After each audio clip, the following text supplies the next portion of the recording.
Hello. Welcome to episode 6 of Confessions of a Fleshy Star. I feel like the overall theme for this confession will be talking about the transformative month of May. May is coming to a close. Today is the 23rd. It is the full moon while I'm filming.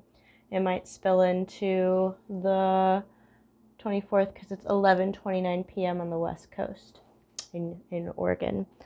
And if there's like side boob that happens, let's just roll with it because I don't normally wear things like this, and I'm trying to wear different clothes that make me feel good, that make me feel authentic. Yeah. So the month of May, there have been solar flares every single day for the month of May. There have been some days where there have been 3 solar flares a day. Wow. Talk about very energetic. I think I was sick for 2 weeks out of this month.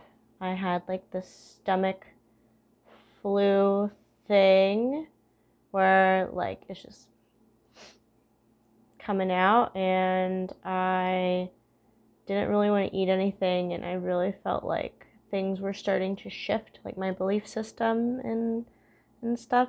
A lot of heart opening happening too. And then I think I had the Rona for the 3rd time the week after my stomach flu thing. And that was not very fun. I lost my taste and my smell. That was like on the last Fleshy Star episode 5. I was sort of going through it. And it wasn't as rough as the first time in 2021, but it was similar to the second time I had it, which was in 2022. So, yeah. So that was a lot of resting and going within and really, checking in with my belief systems. And then last week I had my first QHHT client since the day after my birthday for like a whole month, a month and a half. And yeah, last week's client was a repeat client, and I really like her. That was really cool. She's really like a powerhouse. She really does her work. She does a lot of shadow work, integration. Like she's moving right along very quickly. So she's super cool. Then I had a client yesterday, and that was a really powerful session. It was like 4.5 hours in hypnosis working with the SC, and it was all healing, and that was really powerful to witness because like my belief system is aligned with miracles, especially since I've been reading this book, A Course in Miracles. It was finally time. It's been sitting on my shelf for a couple of years, and it was finally time to crack it open. So I've been aligning my belief system with miracles, and I've witnessed small miracles in my contacting the higher self, the SC, the oversoul portion of like QHHT, quantum healing hypnosis technique sessions.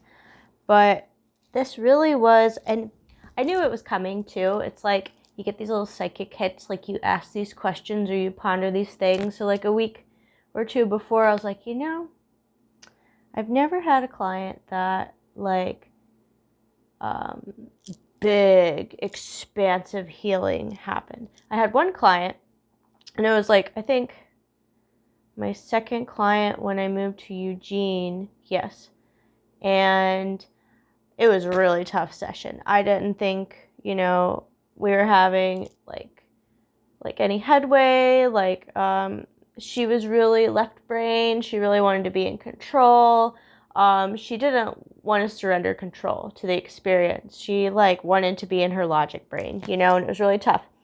And then we got to the SC portion, and I just asked her higher self for healing, And then the next day she called me and she said that the tumor, I think on the left side of her body, had shrunk like 75%, and she was like walking and moving. And so I was like, wow, that's amazing. Like, I actually, like, helped facilitate, you know, the space for healing, you know? So that was amazing. And, like, I've had other, like, small miracles where, like, you know, belief systems were eradicated, transformed into, like, positive, like, negative belief systems were transformed into, like, positive belief systems. And so, like, yeah, I have slowly been, like, you know, being opening up to seeing miracles happen. And this session yesterday was like 4.5 hours of just repeated miracles happening and healing and just tremendous like healing happening, which was amazing. And it was really amazing. I'm so grateful to have witnessed that. I really feel like it's going to solidify like the work happening in the future. Like, so yeah, I think, you know, everything is synchronistic. And so I think that, here's my baby. There's a baby. Hi, cheeky bear. That's mama baby.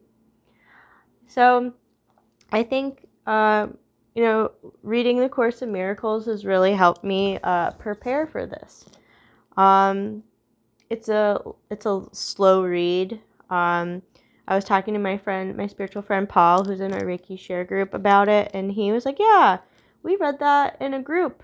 It was like a book club on the Course in Miracles, and that'd be really chill. It'd be really cool to like have a book club reading this book, because it really is a powerful way to transform limiting beliefs and work with the Holy Spirit, and really kind of like you crack it open and it's a transmission. Like every page is a transmission. Like I have a book, oh gosh, I started reading it, but it's like so powerful. Like I was reading it last year with the solar flares, and it was just like, it was Claire Prophet,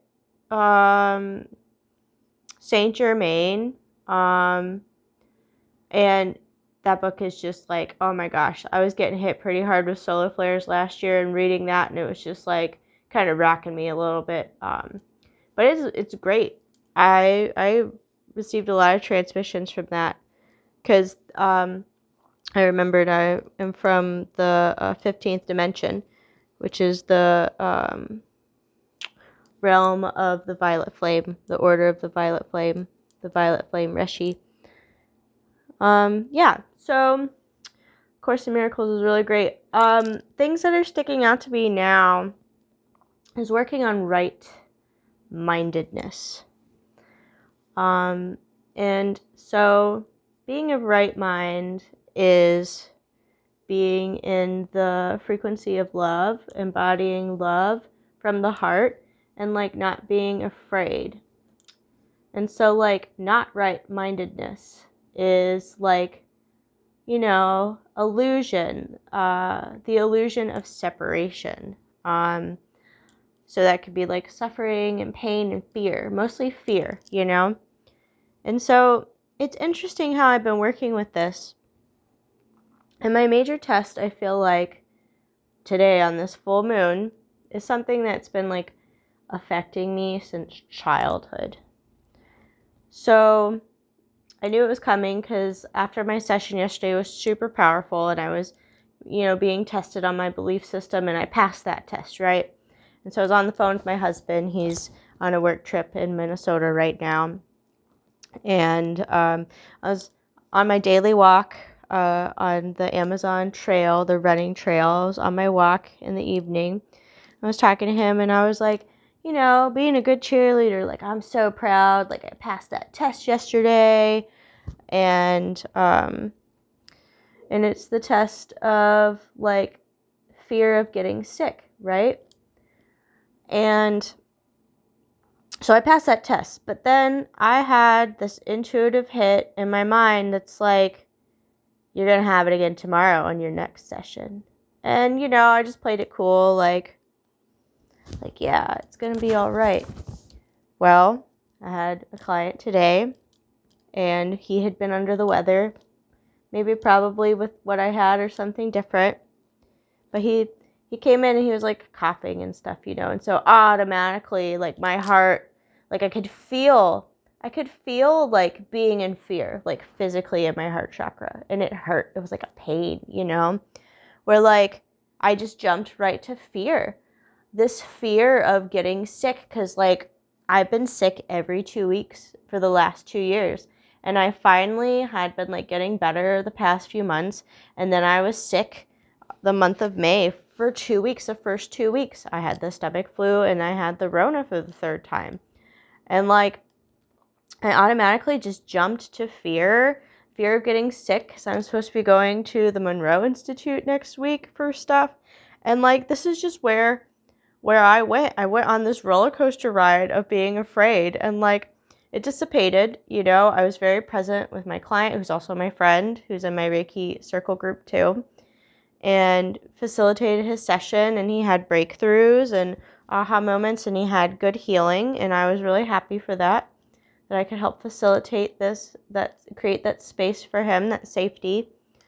But still, like when the session was over, I was still just afraid, and I just like, you know, saged the hell out of my house, and sage is good for like cleansing the sickness out of the air.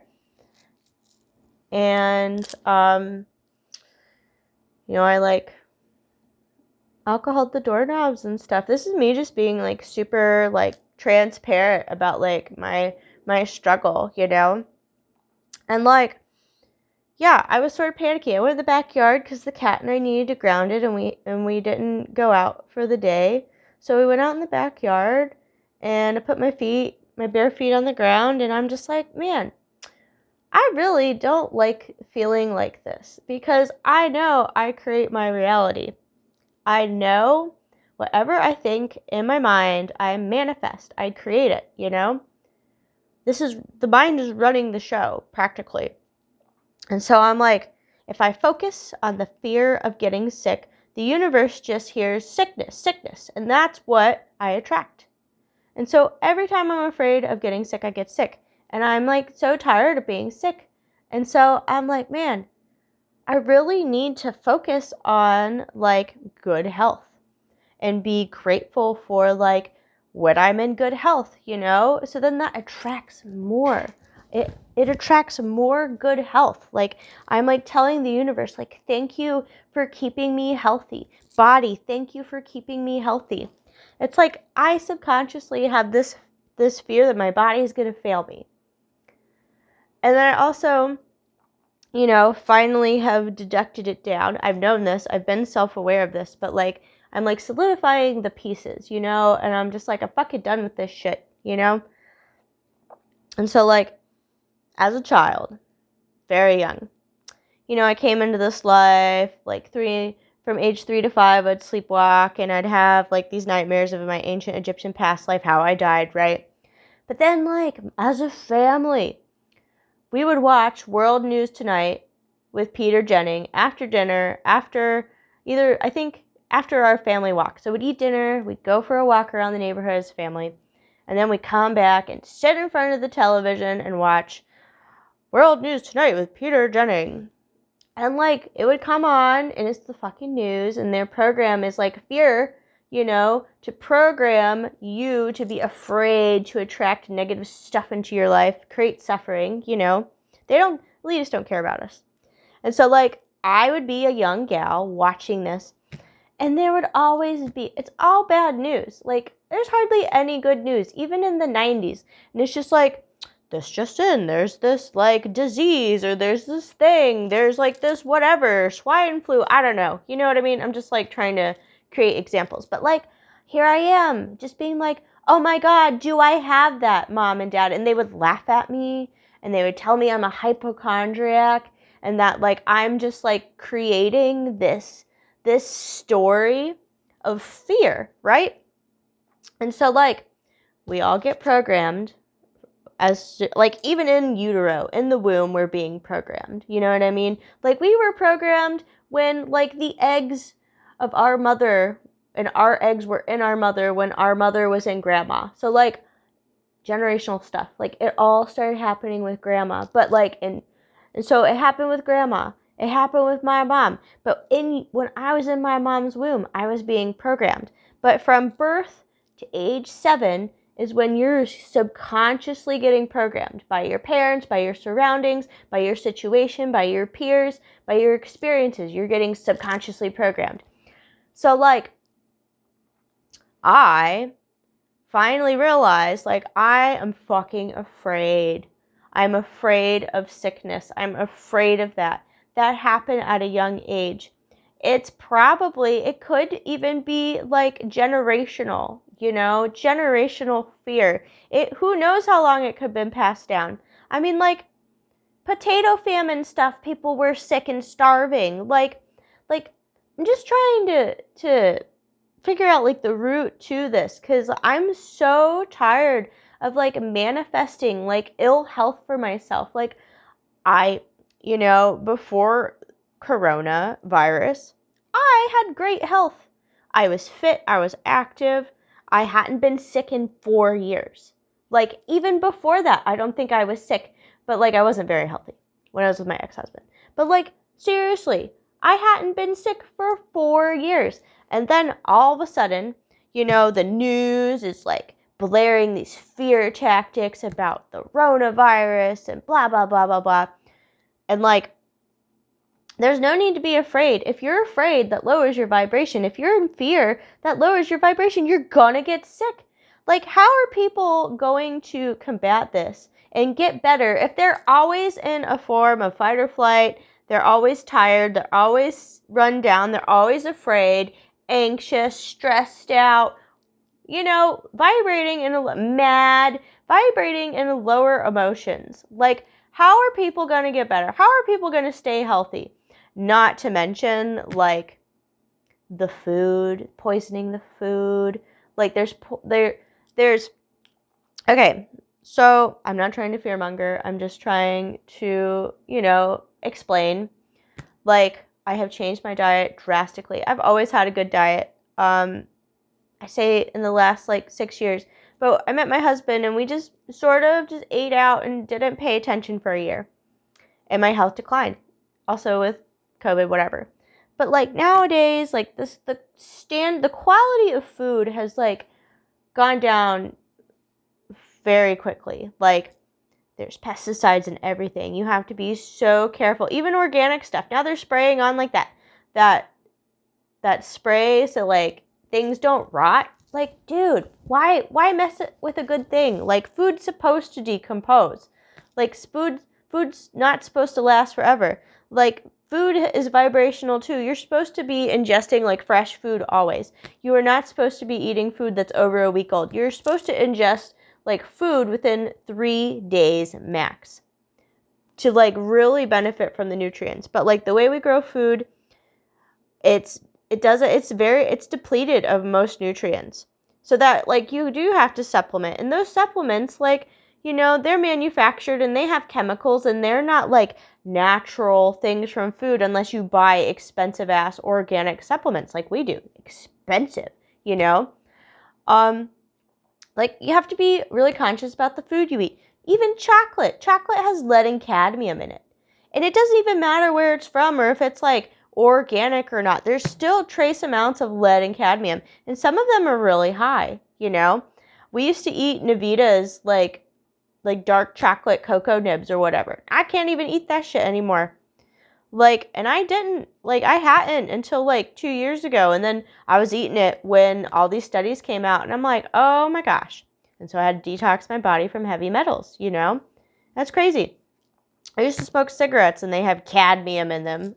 Not to mention, like, I'm an artist, so, like, cadmium paints and things. And, like, I was super reckless and, like, would touch my face and touch my mouth and, like, solvents from printmaking. Like, I would use them and, like, smoke. Like, oh my gosh, like, what have I done? But now I'm being more proactive about my health. Like, there's chemicals in everything. And I live in a super crunchy granola place.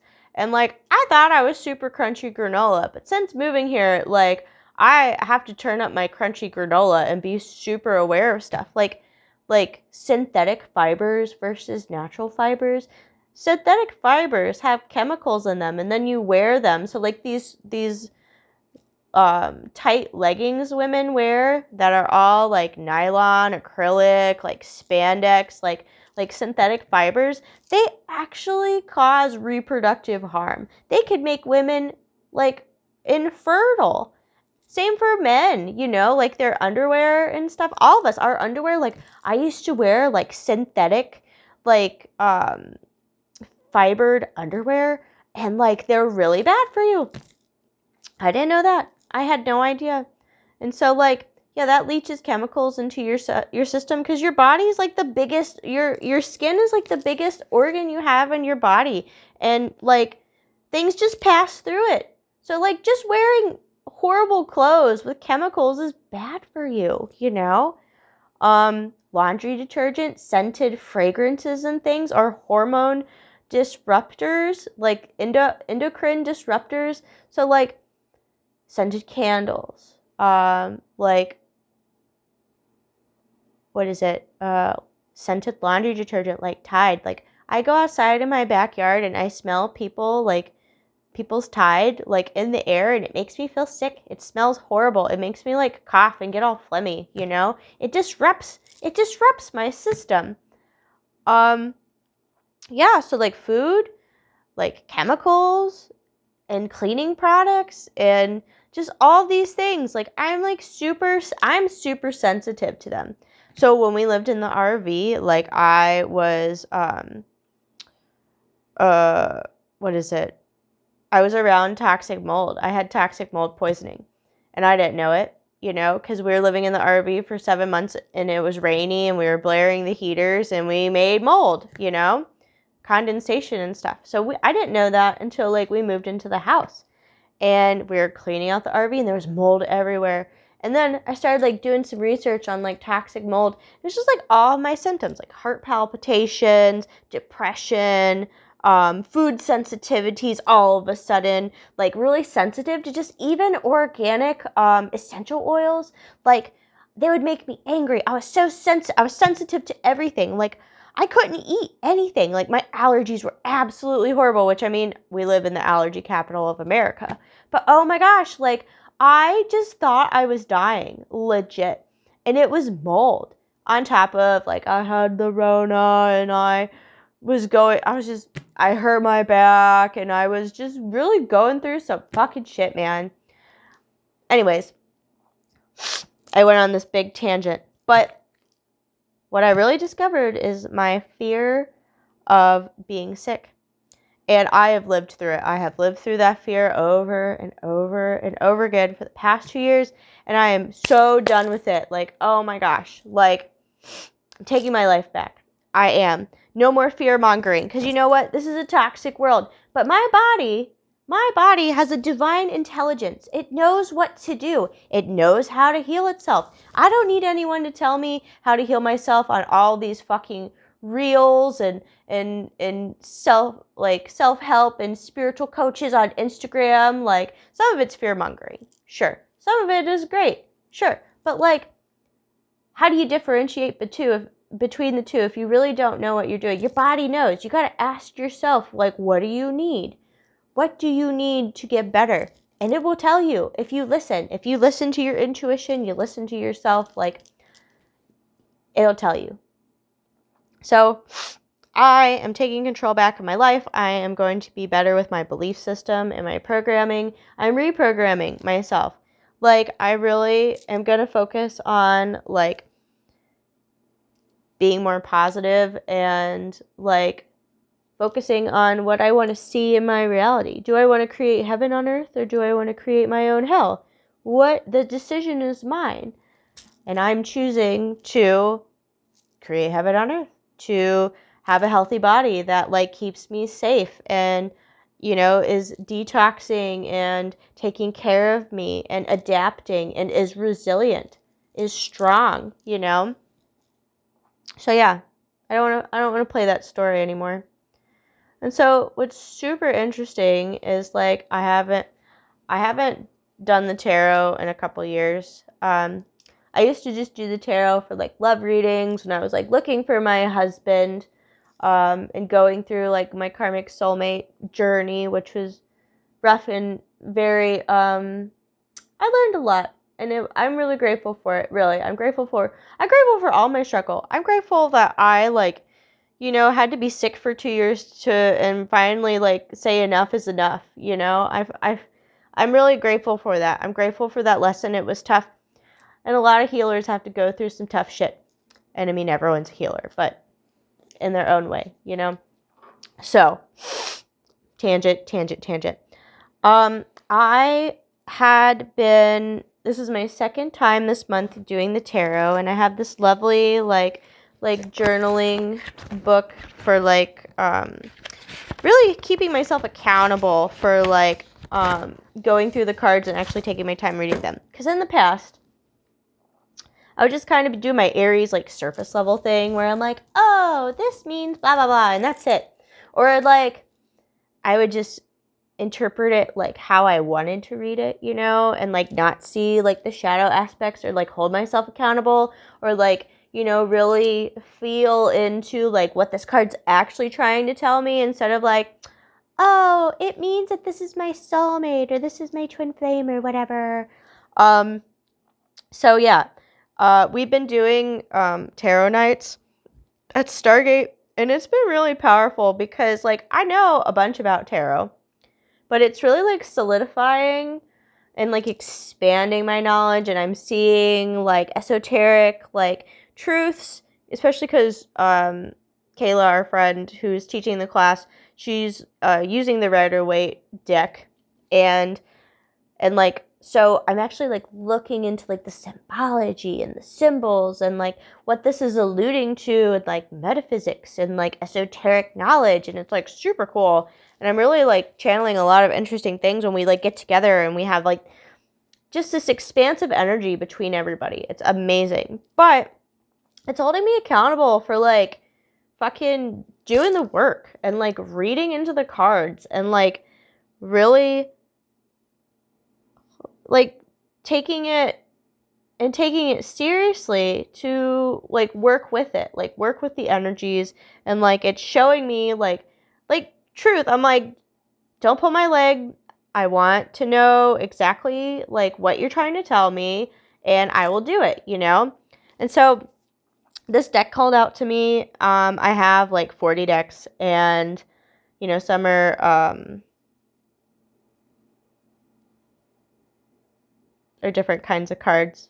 I don't know, I just pulled a blank. But, so I'm using this deck I've had for a while, and it's the right time to use it, and this will be backwards, but it's called the Light Seers Tarot. So it's regular tarot, but what I really like about it is that it has the Light Seer and the Shadow Seer. So it's this is the light part, and then this is also the shadow, because all tarot readings is about shadow work. It's all about your subconscious blind spots and what you really need to be doing to advance spiritually, because the major arcana is the spiritual journey, starting off with the Fool and moving forward. It's the spiritual journey. It's the journey to enlightenment. It's the journey to wholeness. It's the journey to embodying Christ consciousness, So it really is step by step.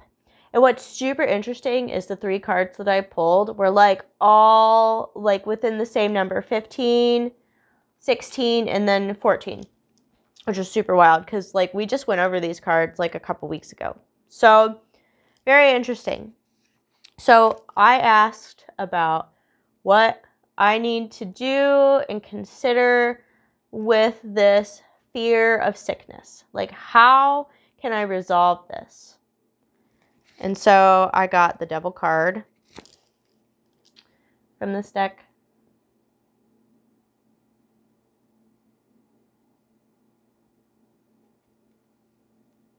It's not traditional, And I like it because it has different interpretations. All tarot decks have different interpretations, and I feel this deck is really telling me some beautiful, deep truths that I need to hear. The messages are aligning with what I'm working through. And I really appreciate that. This deck just called out for me to work with it, and I listened, and I'm really reaping the benefits of it. So the Devil card for the Light Seer, it's vices, the grip of addiction, need for liberation, healthy versus unhealthy, really stuck out to me. Sexuality and materialism, the healing found in the darkness. So like I've been in the darkness for like 2 years. Delving into your shadow self, which I've been actively doing, like very much so like this year. Being trapped in your own stories. I have been stuck in this, like, afraid of being sick story for, like, 2 years. And it started, you know, subconsciously in my childhood programming, but, like, it's been playing out. I've been playing it out for 2 years. Manipulation, lying to yourself, temptation. Then the Shadow Seer, release, freedom from addiction, on the cusp of a breakthrough. I'm doing it. Liberation, not wanting to see your own role in negative circumstances. I fucking create my own suffering, man. Realizing that you're giving your power away. I'm giving away my divine power of creating. Feeling helpless. Breaking the chains.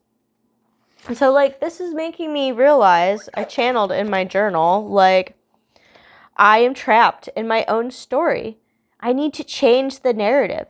I need to speak health, goodness, and positivity into my story, my life. Choose to focus on the good. Stay disciplined. And so, like, I really need to be proactive and, like, you know, an automatic negative thought comes in and I'm like, fuck, like, no, we're not doing that anymore. And you just change it and you reprogram yourself where it's like, oh my God, I'm afraid. And you're like, no, I'm in good health. I am so grateful for my good health. I am so grateful that, like, my body works hard to keep me healthy and safe, and that my guides and angels work hard to keep me safe, and that, like, my body is intelligent and it knows what to do, and I'm always in vibrant, optimal health. And I need to create that, you know? Like, I need to own that is, like, you know, putting the positive into my life, and, like, that's what I'm going to see, and that's what I'm going to experience. So, man, like, that was intense. So that was like, what did I write? Yeah, that's what I asked to be, how do I, like, work through this? So it's like accepting what I need to do. Seeing it and accepting it and owning it. And then I pulled, like, my outcome card. And my outcome card was the Tower. And this tower is a little different. It's like a little cute squirrel here. And then some butterflies. And the lightning bolt is very Tower. It's like the spark of divine inspiration, which I think is super relative, right? So the Tower, Light Seer, unexpected change, chaos, the rug pulled from beneath your feet, beliefs challenged, new awareness and perspectives, destruction, being unsure of who you are, Shadow Seer, life becoming stale, refusing to change, fear of the unknown, avoiding a disaster, denial. And I feel like I have been afraid of the unknown, but what really called out to me was new awareness and perspectives, unexpected change. And, like, because people see the Tower as such a negative card, but I feel like it's positive, especially if you're not afraid of it. Like, I've had some pretty heavy Tower moments in my life. One of them being cancer when I was 17, 18, 19. And the other was when my ex-husband tried to murder me. Those Tower moments were being dragged. Like, it was like the universe was like, girl, you gonna have to change. And you're not listening. You are not listening. You are not listening to us. And we need to do something drastic to get you to change, to get you to course correct, you know? And so now it's like, this has been a pretty subtle course correct, like feeling uncomfortable in my heart, having like a panic attack, but really like paying attention and really like naming it and feeling it and like digging deep. Like, where was the source? Where was like the first the point of origin. Where was it? You know, where did this come from? And really like doing the detective work and trying to like uncover it and feel it and understand it and name it. So then it can like, I'm not ignoring it. I'm not pushing it down. I'm not trying to run away from it. It's uncomfortable. But like, how do I move through it? And this is just like, you know, new awareness and perspective. Hey, instead of being afraid, why don't you like change the narrative? Why don't you shift and expand and reevaluate and redirect and reestablish and realign, moving towards the brightest light? That is like the whole thing, is like to see this triggering as a gift, to see this challenge as a gift. This is a gift to shift. This is a gift to change. This is an opportunity to let go of things not serving you. This is an opportunity for you to expand and evolve. Maybe this is the last thing holding you back from like moving forward, from like actually like embodying like a higher version or the highest version of yourself. Maybe these fears are obviously not serving you anymore, because like you can't play small and you can't be afraid of everything. You have to step forward. You can't worry about these sorts of things. Like you're not creating your highest reality by being afraid. And so it's like, really, this card is asking me to step it up. This card is asking me to walk my talk. Like, you know, you believe these things, but like you really have to be disciplined and you really have to like change how you're thinking. So yeah, like I'm getting dragged in a positive way. It's not a negative thing. And I'm really grateful for this. I'm really grateful for like, you know, this synchronicity, this like reminder. And so then I asked for a card on integration. How do I integrate, you know, this knowledge, and how do I integrate like, you know, being disciplined and making the change? And I got Temperance, which is number 14. I love the angel wings and Temperance. Temperance, ironically enough, and then this is sun and the moon, and this looks like a full moon, which ironically enough, actually no, I think that's a new moon. New moon's dark, yeah, it's a new moon. So ironically, Temperance, is Sagittarius. And so the full moon is in Sagittarius, and there's a lot of like astrological transits. Like this is a big heavy day. It's good. Heavy, not negative, but like energetically, lots of things are happening today. But so this is Sagittarius energy. So this is aligning with the full moon in Sagittarius. But Temperance,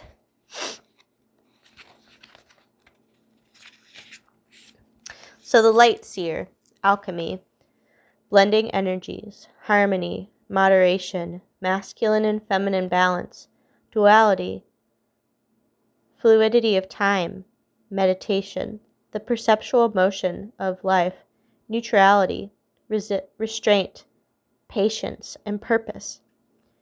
And then the shadow self is clashing interests, oil and water, extremes, disharmony, a need to practice moderation in some aspect in your life, severity, polarity, and patience.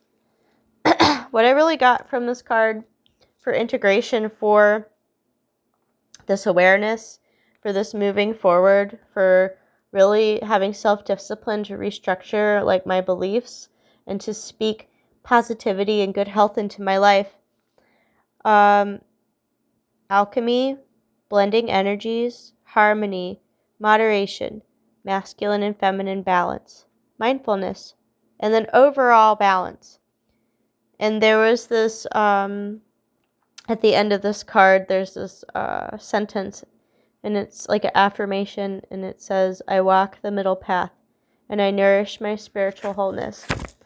And so, like, there's something really magical about neutrality. Like, yes, it is good to, like, speak, like, positive affirmations into your life, but it's like being neutral is, you're not being rocked by anything, right?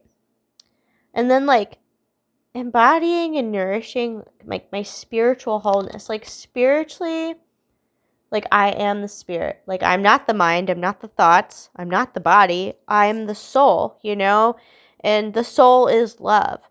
And so nourishing my spiritual wholeness is like knowing that I'm love and loving myself and like being kind to myself and like not doing extremes, not overdoing things, like not exercising too much, which I used to do during my Kundalini awakening, not, you know, doing too much of anything, not indulging in too much food, like just being mindful and resting when I need to rest and exerting energy when I need to exert energy. So I feel like the masculine feminine balance is that, because feminine, we flow and we rest and we're mindful and we feel into things. And the masculine energy is like doing and being productive and like taking action and being in that energy.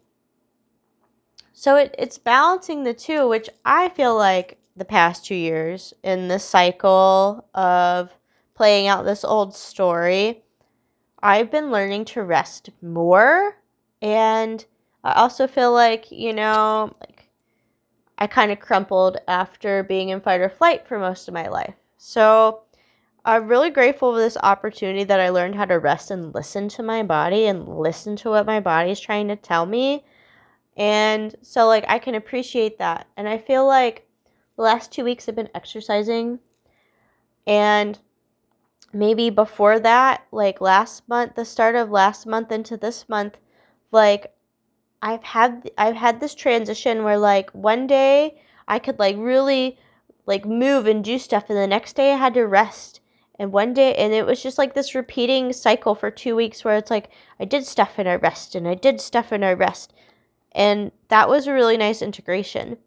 And now I'm doing that every day for 2 weeks where like I have a full day and like I'm breaking through old patterns, and I'm not like, I'm choosing to move forward actively. And it's like I feel like energetically I'm being supported, and I'm like being a well-rounded human, and like kind of like how I used to, but in a different way, where like I'll get up and I'll do my morning routine, I'll meditate, and like then maybe I'll like go like watercolor paint for a while, and then or like me and the cat will go out. We usually like to go out, but I've had clients to pounce 2 days, but we usually like to go out like in the morning and like catch the morning sun and ground for a whole hour, and he's outside playing, and I'm getting the sun and I'm getting the earth energy, and I'm like vibing with the Schumann resonance, and like I've been vibing through these solar flares a lot better because I've been like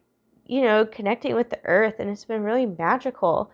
And then so then maybe I'll like come in and watercolor for a while, listen to some music, maybe sing a little bit, and then like I've been back to intermittent fasting, which is like how my body wants to like run. Like my body doesn't want to eat a lot of food. I feel better not eating 3 meals a day, which like I know that's going to change when like my husband and I decide to have kids and stuff, but like for right now, like overall, like my body really likes to only eat 1 meal a day.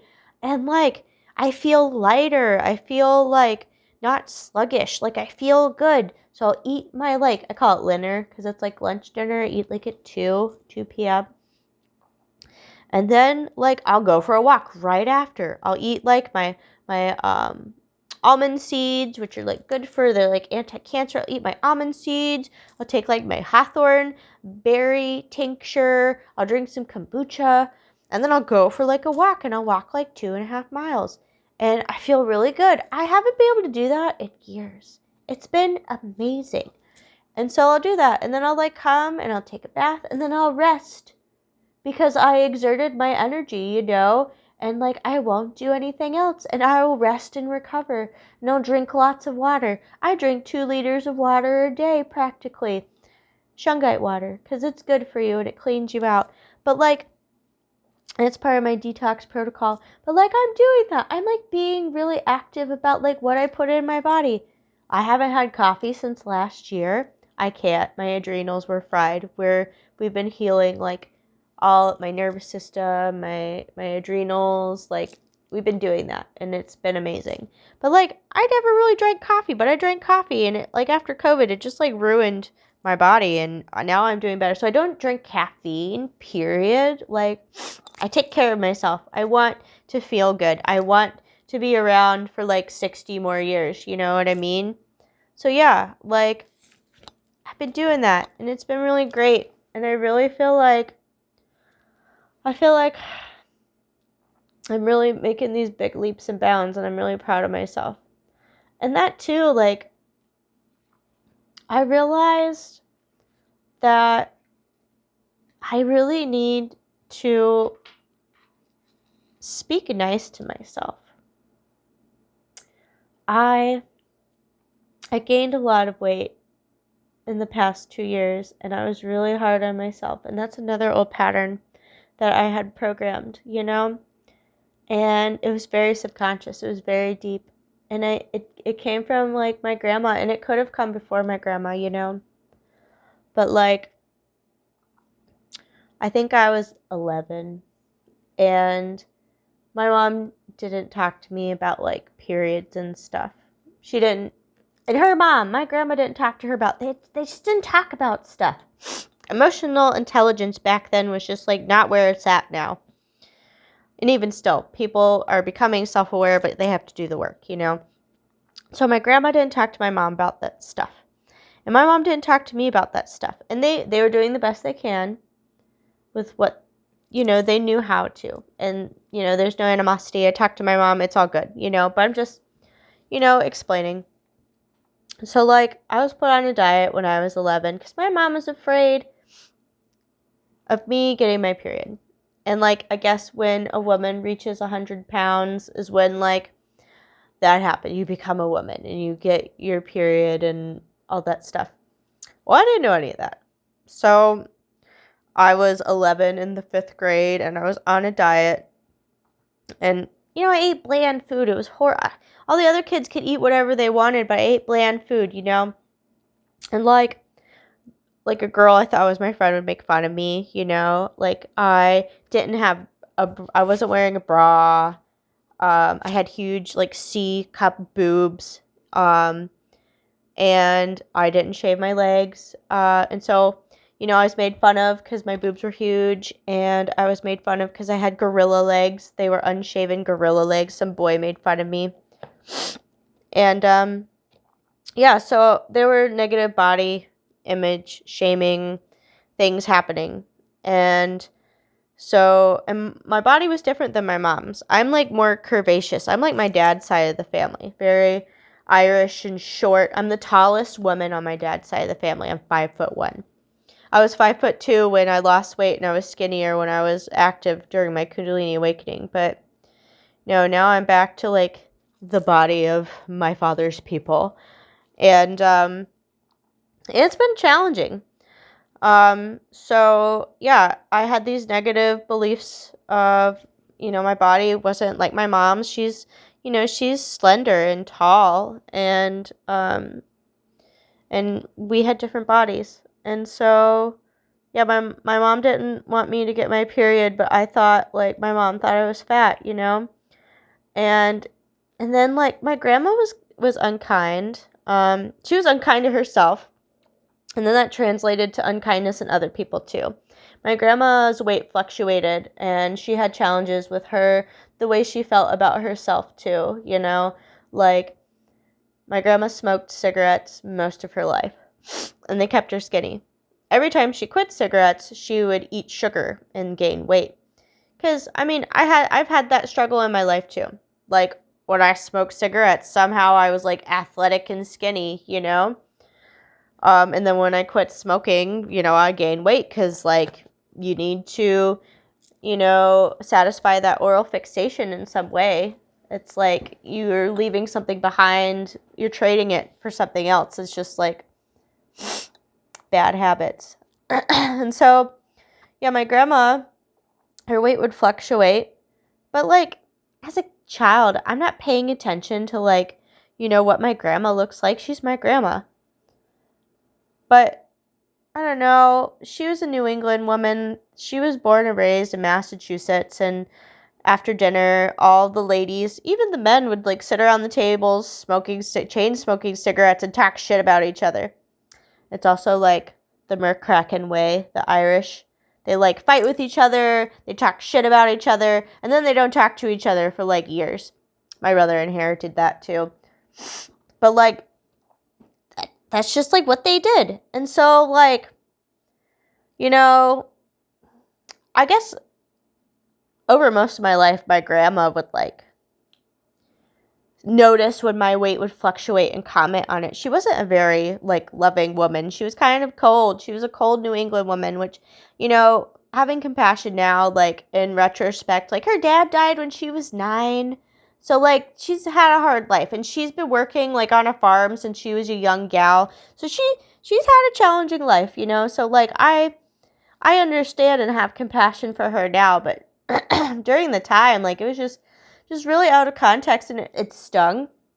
So I can't remember exactly at what age I was. But, like, we only saw grandma, like, every 2 years, because the journey from North Carolina to Massachusetts was, like, 14 hours in the car, or, like, maybe 3 hours in the airplane.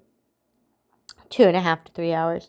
But I remember we went to see grandma, and I walked through the door to grandma's house, and I was so excited to see them. And the first thing she says to me is, "You got fat."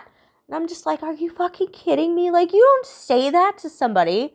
Like, that's so rude. Like, I know you're my grandma, but fuck. Like, you just don't say that to people. And, like, I didn't say any of those things, but it hurt my feelings. It really did.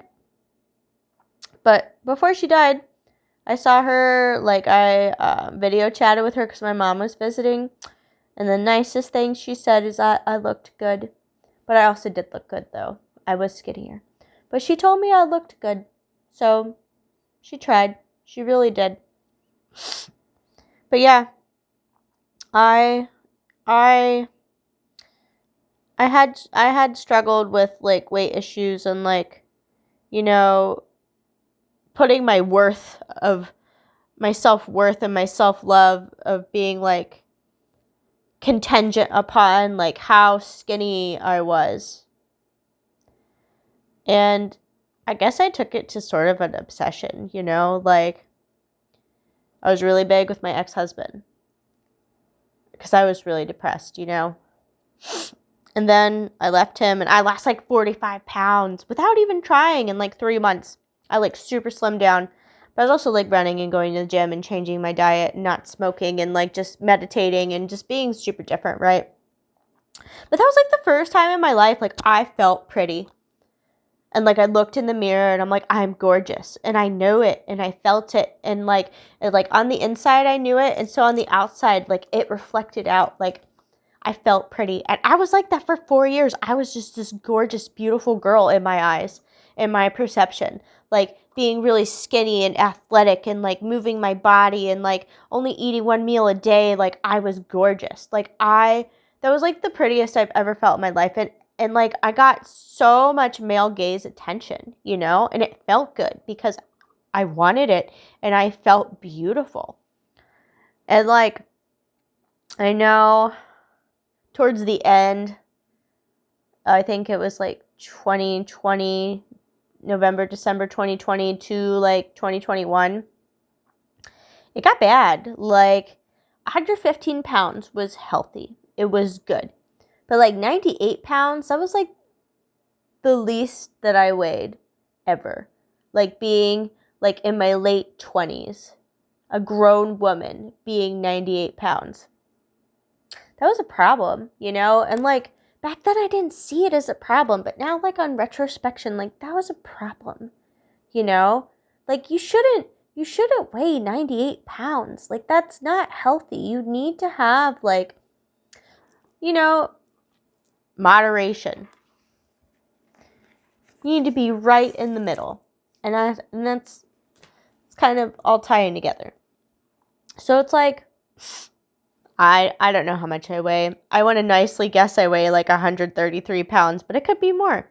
I don't know. You know, I stopped getting on the scale when like I was like super obsessed with it. Like, not last year. Yeah, last year. I was super obsessed with it. Like, again, it comes back to like these negative patterns of like, you know, hyper focusing on like, oh my gosh, like I hate that I'm, you know, gained a lot of weight. And you fixate on it and fixate on it and fixate on it until like you create it even more so. Like, I think I was fine and it's just gotten worse, you know, because like I'm not loving myself. I'm like speaking negativity about like my fears and these things, these patterns. Like, it's this over encompassing pattern of like how I talk to myself, and I create it my reality.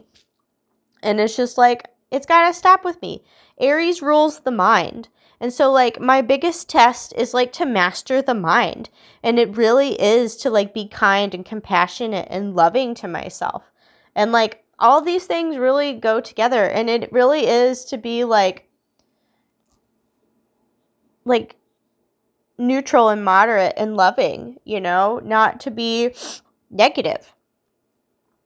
So yeah, like these are things that I have struggled with actively the last 2 years. And like I'm moving my body and like I'm doing it slow. Like, I've worked my way up to walking 2 miles a day. Like I've been slowly putting one step forward. Like it's taking me over maybe like 10 months to get here. Like, I started meditating every day last year. I've been doing it for probably 10 months every day. But like that's where I started. And then I finally, like, you know, I've ebbed and flowed with walking through that whole time. And I finally added art, like, maybe February. That's when we started with our detox at the scalar frequency place, Remind. I've been adding art and singing and walking and, like, going with the flow and really just flowing with that, because those things like make me feel alive and like bring joy to me. It's not about like external stuff anymore. It's definitely about like how I feel on the inside. And like I want to feel alive. I want to feel good. I want to feel like my life has purpose and like I'm doing things that light me up and fill my cup and bring me joy, cuz like the last 2 years I wasn't doing that. I was just living in my self-loathing and creating my own suffering. And, you know, I've just had enough. I've just had enough of these old programs. Like, they've run their course. They're, like, done. And so, yeah, this full moon has been really kind of intense for me, but in a really beautiful way. I'm really grateful for it. I really am. Because, like, sometimes, you know, you have to be tired of your own shit, and you have to, like, be in a dark place in order to, like, change and, like, actively, like, strive to be better, to have that willpower to, like, move forward. I didn't have that. Like, I'm not, like, you know, with, like, the toxic mold and, like, all these big changes and these big energies and things I've been going through, like, I really didn't have a willpower. Like, my whole life, like, I've always had, like, goals and, like, things I wanted to accomplish and do.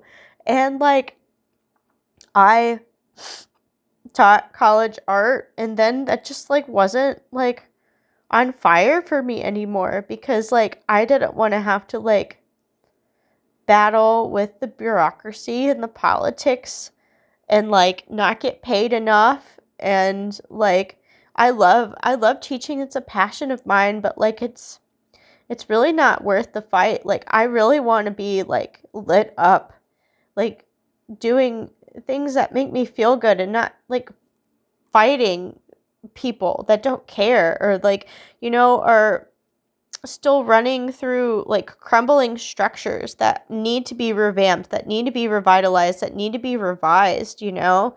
Like, I would rather, like, march to the beat of my own drum, doing my own thing, like, keeping myself happy and alive than, like, you know, trying to fight for, like, my existence and, like, fight for, like, equal pay and like fight for like art is as important as math. Like that's just tiring, And so like I'm grateful that these things crumbled, but I had never been in a place in my life where like I didn't know what I was going to do.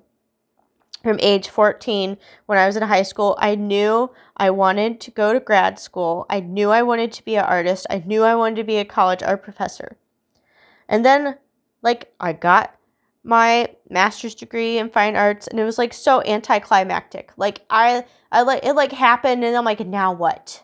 Like, there was no, like, big hurrah, big finish, big celebration. It was just like, here's this other thing, and it's done. And you're like, but I don't feel like something big happened to me. It was fucking stress. It was so stressful. And then it was just over. And then, like, I feel like I've been unpacking that stress for, like, years. And not even unpacking it. I feel like I've just kept it all packed away. I did that. Like, I didn't do art for years. Like, I tried. Like, in 2020, when we were staying at home, like, it's like another trauma. Like, I was like, I know how to handle trauma. I've been through lots of trauma in the past few years. I'm fine. And I just, like, keep myself busy. I was, like, making art and drinking yerba mate and going for walks and hula hooping and, sleeping around with men and, like, having a good time. That wasn't. I mean, it was just, like, not looking at the problem. It was like avoiding the problem. And so like all my art stuff, all my things from like my thesis exhibition has been packed up. And like all of my art stuff has been packed up. Like I made art when I stayed at home and I was like really expansive and it was great. I made new stuff. I probably have like 20 finished wood blocks in my garage that I have never printed. And so, like, it's like I really put my life on pause. Like, I put my life on pause. Like I had paused, like, so many things. Like, trying to figure out, like, what I was going to do with my life. Like, I'm not working at college, teaching college art anymore. I wanted to be a spiritual healer. I wanted to find the love of my life. I met the love of my life when I wasn't looking for him. And then everything just sort of, like, my world just got turned, like, upside down. For like, I don't know, the third time in the past few years. And so like, then we like fell in love and then we got married quickly and then we moved across the United States so quickly. And my whole life was packed up and there was a lot of stuff I was avoiding. And, when you come into a relationship with people, like all your shit comes out and you have to deal with it. And it's been challenging because like my first marriage was pretty rough and he was really abusive and like, I couldn't talk to him about, like, my feelings and stuff. And so now, like, my divine, amazing, loving husband, Brett, like, is so sweet and patient and understanding and kind. And he wants to talk about everything. And I'm like, what? You want to talk? You want me to tell you my feelings? I'm like, bro, I want to process it. And I want to think about stuff for a while before, like, I tell you, like, hey, I want to fully understand this thing that I'm going through before I'm like, I feel weird. I don't know why, but I do. Like, I want to understand it. I want to be like, I feel weird because I'm triggered, because this is my old wound from my ex-husband, because blah, blah, blah. Like, he likes to, like, work it out and talk to me. Like, he doesn't know what's wrong. But he, like, wants to, like, talk and go on tangents until he figures it out. Or I'm like, bro, like, this is what's wrong with you. I can see you so clearly. And he doesn't like that because it's, like, not very nice, But, yeah. I don't know. I went on this super raging tangent. Oh, unpacking stuff. Oh, my gosh. And I went on this tangent because, like, my thesis art has been packed up. It's been packed up for, like, years. And I'm finally going through it, which has been triggering the shit out of me. And, like, because, like, my thesis exhibition, like, I had this muse who was, like, my college art professor. And, like, I was, like, madly in love with him. And, like, he was married, and it was wrong. And I punished myself for it. It was, like, this divine love. Like, it's, like, it was, like, this thing I couldn't explain, but, like, he inspired my whole thesis exhibition. And so, like, I am watercoloring my prints, and all this stuff is coming up, and I am, like, reliving, like, these intense emotions and this panic and this, like, I shouldn't feel like this all over again. And I'm, like, having to talk to my husband about it and tell him how I feel.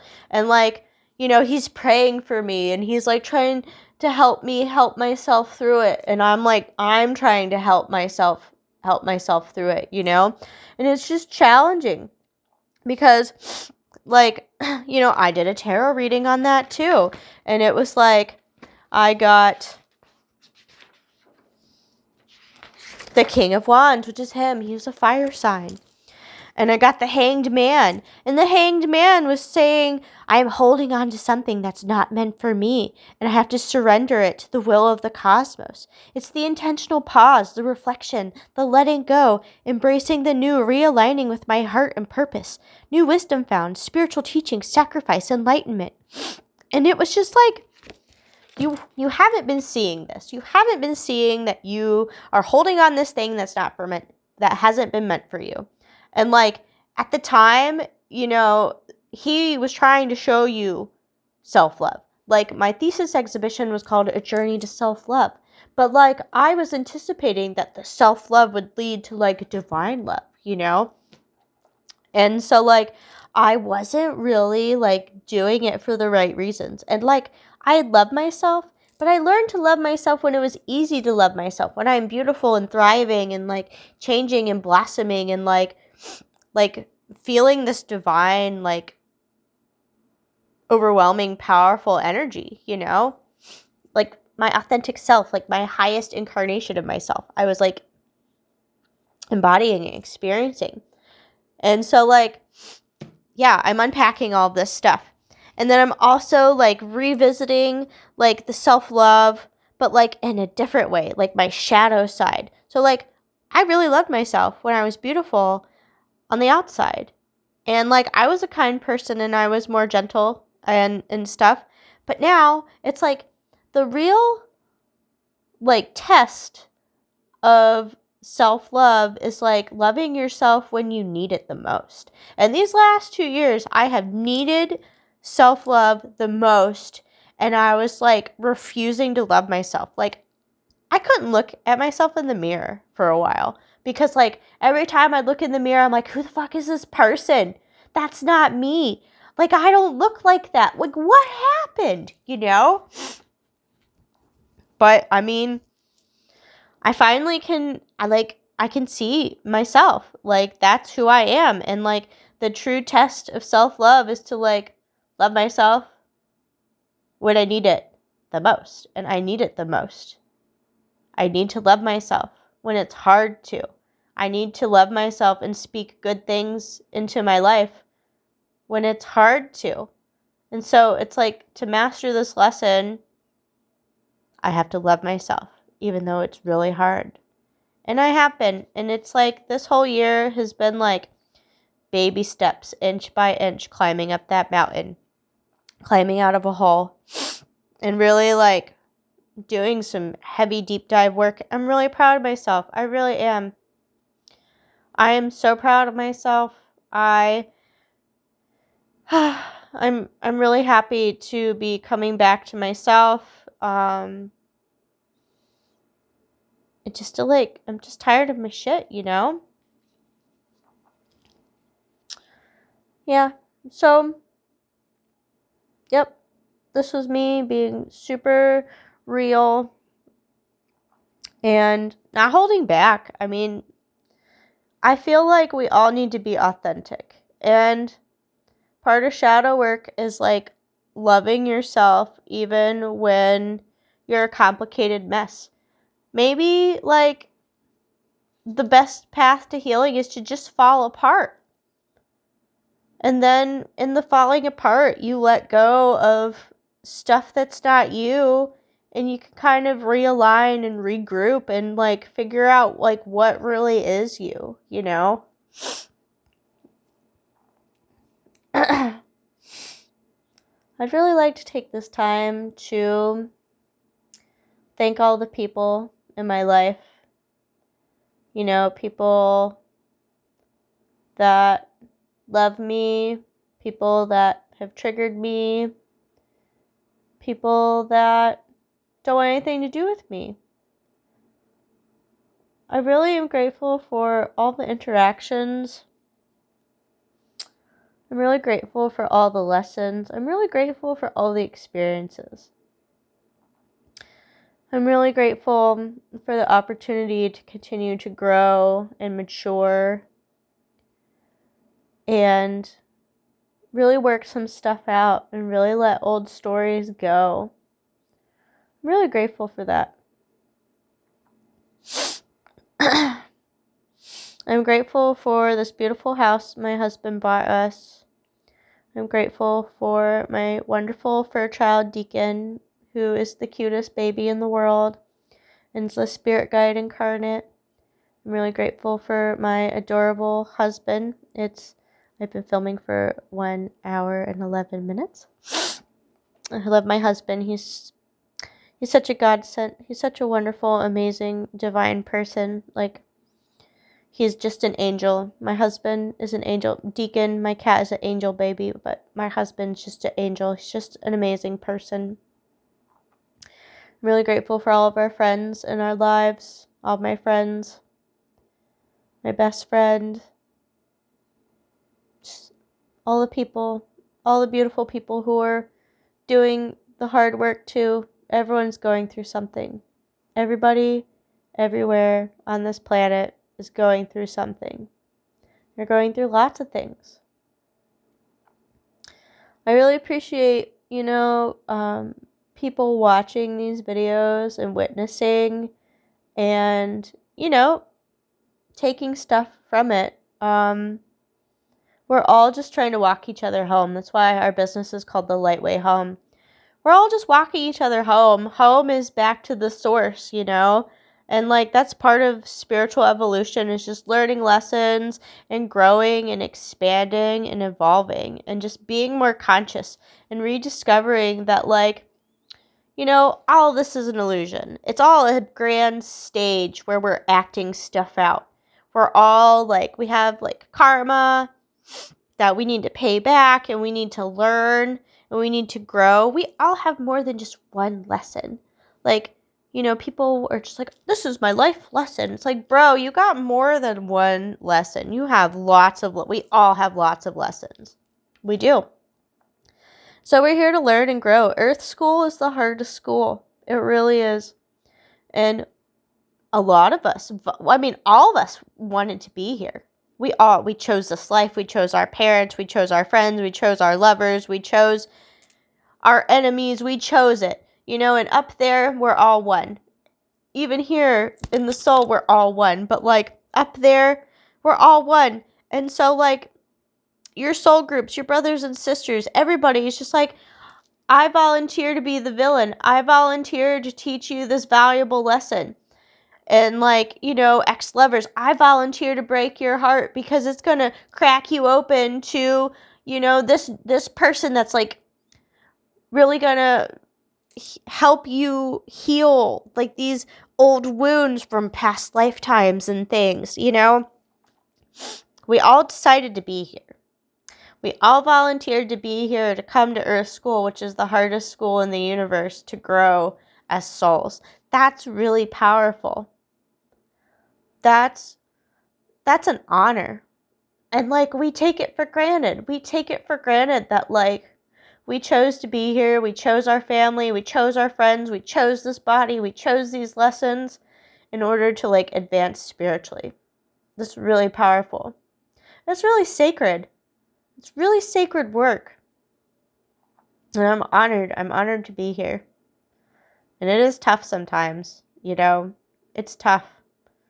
But I'm finding grace in the tough times. More so, I feel in my 30s, I found more grace in myself. And that's pretty powerful because I've been like graceless for most of my life. Oh, I used to be like this volcano that would just erupt and just be super raw and like powerful, but like abrasive, and like now I feel like I'm just more graceful and more gentle and like kind of more chill, and it's been pretty refreshing. I can't wait to see how I'm going to be in like 20 years from now. I might just be super chill, It'll be exciting to see that version of myself. Well, I got a lot up my chest. That was really nice. If you made it this far, thanks for coming to my Confession of a Fleshy Star TED Talk on my rawness. Like, my process, my self-awareness, and my self-awareness transforming into action and changing. Yeah, I look forward to continue talking about changing, getting my shit together, holding myself accountable, being self-disciplined, being nicer to myself, being more compassionate, kind, loving, gentle. Yeah, it's like I gotta pass this test and do this for myself so I could be a good mom, Because all the children coming in from other advanced star systems, they deserve conscious parents that, like, talk good to them and don't repeat generational wounds. That's not cool. They deserve better than that. Well, thanks for hanging out with me. I hope you all have a wonderful time with this expansive energy and good things happen and you have breakthroughs and aha moments and you go through it with grace and ease, and even if you don't, you find grace in the complication and the struggle and the challenges, and everything's gonna be all right. Even if it isn't, it will be. And just lean into it. Lean into that uncomfortability. Like, if you're feeling unease, if you're feeling a certain way, just lean into it and ask yourself, like, your body, what this is trying to tell you.